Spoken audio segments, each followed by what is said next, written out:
హర her Mahadev Shambho. ఈ కలియుగంలో మనం జీవిస్తున్నాము, బ్రతుకుతున్నాము అంటే ప్రతి ఒక్కరికి కూడా దైవం మీద నమ్మకము, దైవము తోడు, దైవ భక్తి అనేది ప్రతి ఒక్కరికి ఉంటుంది. ప్రతి ఒక్కరికి కూడా ఇష్టదేవత, కులదేవత, గ్రామదేవత అని దేవతలని ఎంచుకోవడం జరుగుతుంది. ఎల్లమ్మ, మల్లమ్మ, మారమ్మ, పోచమ్మ, ముత్యాలమ్మ, శివుడు, విష్ణుమూర్తి, నారాయణ, ఇట్లా ప్రతి ఒక్కరు, నరసింహ, ఎవరైనా సరే ఇష్టదేవతలు, కులదేవతలు అనేది ఉంటారు. కానీ నేను చెప్పే ఈ ఒక్క ఫోటోని అన్ని దేవతలతో సహా ఈ దేవత ఈ ఫోటో కూడా మన ఇంట్లో ఉన్నట్టయితే చాలా చాలా శుభదాయకంగా ఉంటుంది, కళ్యాణంగా ఉంటుంది. అయితే ప్రతి ఒక్కరు కూడా శ్రీరామ పట్టాభిషేకం అనే పట్టాభిషేక ఫోటోని ప్రతి ఇంట్లో మందిరంలో కూడా పెట్టుకొని మనం పూజిస్తూ ఉంటాం. అది దినచర్య సహజము, అందరికీ కూడా ఆ విధంగా మనకు నడుస్తూ వస్తున్నది. కానీ కళ్యాణ వెంకటేశ్వర స్వామి ఫోటోని ఈ కలియుగ దైవం, ప్రత్యక్ష దైవము, కలియుగ దైవము, ఏడుకొండలవాడు, ఇలాంటి ఈ కళ్యాణ వెంకటేశ్వర స్వామి ఫోటోని ఖచ్చితంగా ప్రతి గృహంలోని ఉండదగ్గ ఈ ఫోటో. ఇది మన ఇంట్లో ఉన్నట్టయితే ఎలా ఉంటుందంటే మీకు ఏ సైజు దొరికితే ఆ సైజు తెచ్చుకోవచ్చు. ఈ విధంగా ఈ కళ్యాణ వెంకటేశ్వర స్వామి ఫోటోని మన ఇంట్లో, మన తూర్పు ద్వారమైనా, ఉత్తర ద్వారం మీదనైనా, ఇంట్లో ఎదురుగా హాల్లో కానీ ఈ ఫోటోను పెట్టినట్టయితే మీకు చాలా చాలా శుభమే జరుగుతుంది, కానీ అశుభం అనేది ఉండదు.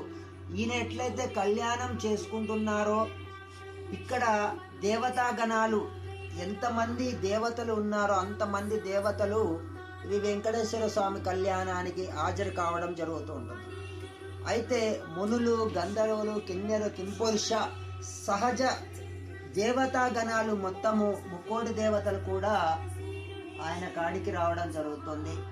ఈ ఫోటో మన ఇంట్లో ఉన్నట్టయితే ఎంత శుభదాయకం ఉంటుందంటే మన ఇల్లు ఒక కళ్యాణం, ప్రతినిత్య కళ్యాణము, పచ్చతోరణమని ఏ విధంగా అయితే మనము ఈ స్వామివారిని ఫోటో పెట్టుకున్న తర్వాత ఈయనని ప్రతిరోజు చూసి నమస్కారం చేసుకున్నట్టయితే, ఈయనని పూజ చేసినట్టయితే, ఈ ఫోటో మన ఇంట్లో ఉన్నట్టయితే చాలా చాలా కళ్యాణం జరుగుతుంది. పచ్చతోరణం, కళ్యాణం అంటే పెళ్ళే కాదండి, ఇల్లు కూడా కళ్యాణంగానే ఉండాలి, ఎప్పుడు పచ్చతోరణంగా ఉండాలి, కలకలలాడుతూ ఉండాలి. పిల్ల పాపలు, ధనము, ఆస్తి పాస్తి అన్నీ కూడా మనకు సిద్ధించాలి అంటే ఈ స్వామి ఫోటోని మాత్రం ఖచ్చితంగా పెట్టుకోండి. ఇది ఎక్కడైనా దొరుకుతుంది. ఇది తెచ్చుకొని మీరు ఇంట్లో ముఖద్వారం లోపలి భాగంలో, లేకపోతే హాల్లో, ఏ విధంగానైనా ఇట్లా హాల్లో ఇలా పెట్టండి. మీరు కూర్చున్న ప్లేస్లో ఇది ఖచ్చితంగా మీకు శుభాన్ని ఇస్తుంది.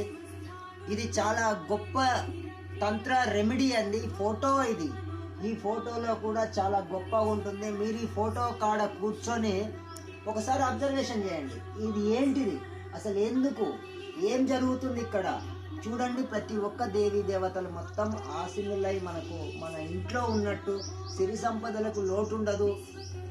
వెంకటేశ్వర స్వామి టెంపుల్ తిరుపతికి మీరు పోలేము మేము, మాకు చేత కాదన్న ఈ ఫోటో ఒక్కటి పెట్టుకొని మీరు తిరుపతికి పోయినట్టే, మీరు ఆయనను దర్శనం చేసుకున్నట్టే, ఆయన కళ్యాణానికి మీరు హాజరైనట్టే. అట్లా చేస్తూ ఉంటే మీకు కూడా తిరుపతికి పోతుంటారు, వస్తుంటారు. ఈ కళ్యాణ వెంకటేశ్వర స్వామి ఫోటోని ప్రతి గృహంలో కూడా చిన్న పెద్ద తేడా లేకుండా, చిన్న ఇల్లు పెద్ద ఇల్లు తేడా లేకుండా ప్రతి ఒక్క ఇంట్లో పెట్టుకోండి. ఆనందంగా జీవించండి. మీరు హర హర మహాదేవ్ శంభో. సర్వే జనా సుఖినో భవంతు.